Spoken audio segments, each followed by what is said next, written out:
Northsiders, the first part of our self-portrait collage is drawing some pictures of things we like on our big white sheet. So maybe you are somebody who likes football. You are going to use crayons to just draw small pictures towards the top of your paper. When you're using the crayons today, you want to think about coloring your very best and filling in those shapes as dark as you can. We're actually gonna paint right over the top of these things. So if you are somebody who wants something left white, you're gonna have to color that in. I know you can't see it, but you will be able to with paint. So I like football. I'm gonna pick a picture of maybe a tree. I love to be outside, especially in the summertime with really warm weather. So my tree is gonna make it look like it's summertime. So think of a couple of things that you really enjoy. Maybe it's a favorite movie, a favorite book, maybe it's a sport, maybe you like to spend time with friends, and draw some small pictures towards the top of your paper. I already started one, and this is actually not gonna be mine. I have a picture of one of our Northside friends, Garrett. So I was drawing some things that I know that Garrett likes after I've talked to him a little bit. I know he likes the Bears and Monroe, and I know he's a football fan, and he has a big brother, and I know he spends some time outside and at the beach in Florida, and baseball. I have white crayon around that so we can see it. And I know I want that white part of the football white, so I'm gonna color that in. All right, so first step, making pictures towards the top. I still have a lot of room down here because that's where our picture of ourselves is gonna go. After you have drawn in crayon, we are gonna use those cake temperas to add color to the background. Now, cake temperas are dry, they might be dirty, but there's still plenty of paint in these. So I get my brush wet and I rub it around in those paints and I bring it to my paper. Oh, look at that. All of those drawings are showing up super nice because I colored dark. You don't have to paint with one color today.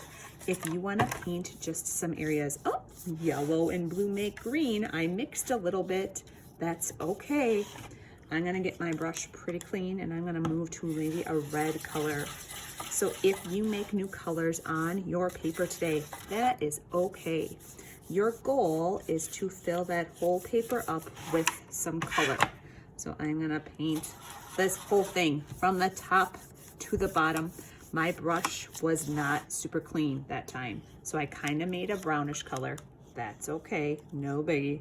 I'm gonna go to yellow again. I'm not really using black. You can if you want. I wouldn't paint the whole thing black though, maybe just a couple areas to make them dark. But I'm just kind of having fun with the color, making it very bright in the background. Got some more green there, and I'm almost to the bottom of my paper. Try some more red. I have a little bit of orange coming because yellow and red make orange. I'm gonna finish with a little blue at the bottom corner here. And if you notice, I am not rubbing in one spot. Our paper is thin and will rip. So once I have an area full of color, I'm just letting it be. I'm gonna set this to the side to kind of dry. My next step is to take that picture of myself. There's my friend Garrett, and we are gonna cut around the outline of our bodies. So I'm cutting around Garrett's arm, his shirt sleeve. I'm gonna be super careful around the head and a little curve around his ear. If you have some hair sticking up, like Garrett's got a few spots up here, if you wanna try to get around them, you can. Girls, if you have super long hair, you can try your best to kind of just carefully cut around that shape. I'm cutting closely around that ear, and I'm rounding to the next side.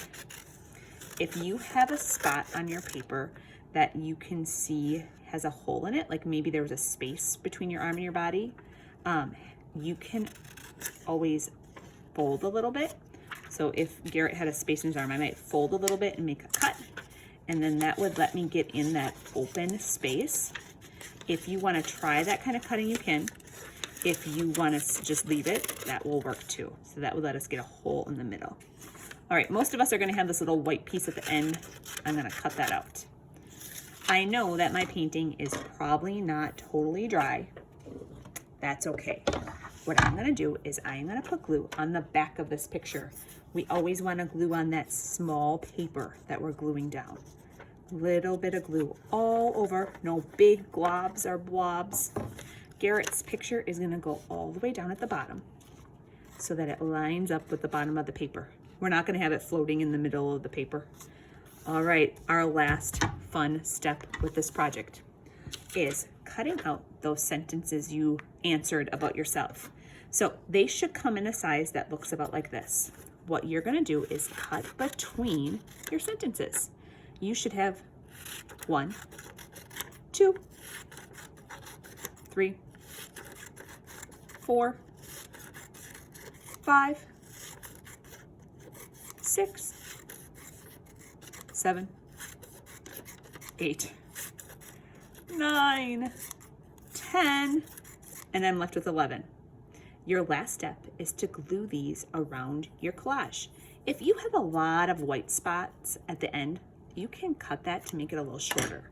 So I'm gonna put, I am Garrett, and you can place that anywhere on the paper. There is no order to these sentences. I'm just putting a little bit of glue down the whole line, and I'm going to fill it on my collage. Some of your sentences might cover up some of your pictures.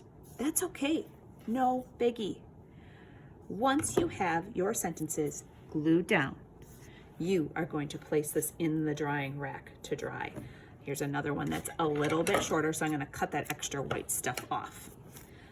Have fun making your collage. I am so anxious to see your finished work.